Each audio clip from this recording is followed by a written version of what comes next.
At one point, in response to Todd Blanche just generally saying that his client was, doing his best to follow the terms of the gag order, the judge, Mershon, turned to him and said, "You are losing all credibility."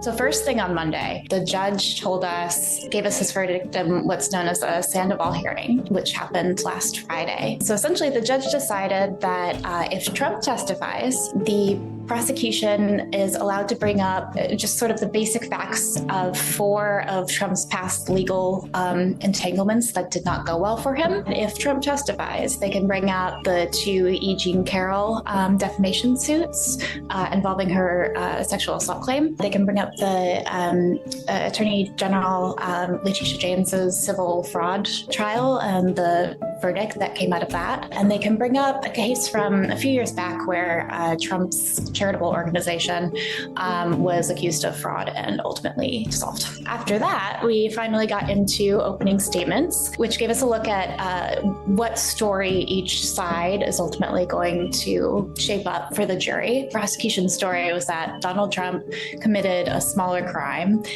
falsification of business records, in service of a much bigger crime, which was improperly influencing the outcome of the 2016 presidential election. The defense had a slightly different job to do because the burden of proof obviously rests with the prosecution. What we saw was Trump's attorney, Todd Blanche, try and make a few different points, which is first and foremost that Donald Trump is innocent. And next, he tried to play off what happened with the checks to Stormy Daniels. That is the basis of the 34 counts of falsifying business records as no big deal. He called them just 34 pieces of paper. And then he suggested that you can't really trust anyone who's going to be giving witness testimony in this case, namely Michael Cohen. David Pecker was our first witness. So at the time, he was running the National Choir and the company that publishes it, American Media Inc. And so what happened, what he testified to was this sort of now infamous meeting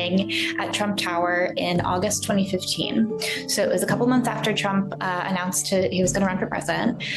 He called in David Pecker, Michael Cohen, and Hope Hicks, who was his spokesperson at the time, and they all had a conversation about how David Pecker and his magazines could help the Trump campaign. Pecker agreed to was to publish positive stories about Trump, to publish negative stories about Trump's political enemies. There was a hearing about Trump's gag order.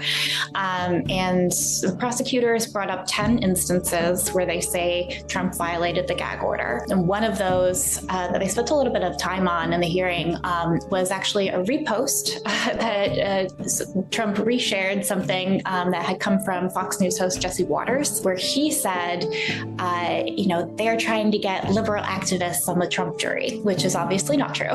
Trump's team tried to argue that, the repost shouldn't even count because he wasn't, coming up with that content. He was just resharing it. And the judge did not seem to be buying that. We've seen Trump continue to attack the court, the judge, the prosecutors, the witnesses. The prosecution has said that they will basically take into account the stuff that we've seen this week that are probable gag order violations. The judge has yet to rule on whether or not Trump violated his gag order. It seems likely that Trump may face a fine. The prosecutors are asking for a fine of $1,000 for each alleged violation. So 10 violations, so $10,000. But if this keeps going, the judge has the power to jail Trump, which would be pretty extreme given who he is. But if he, doesn't show any willingness to hem in his commentary,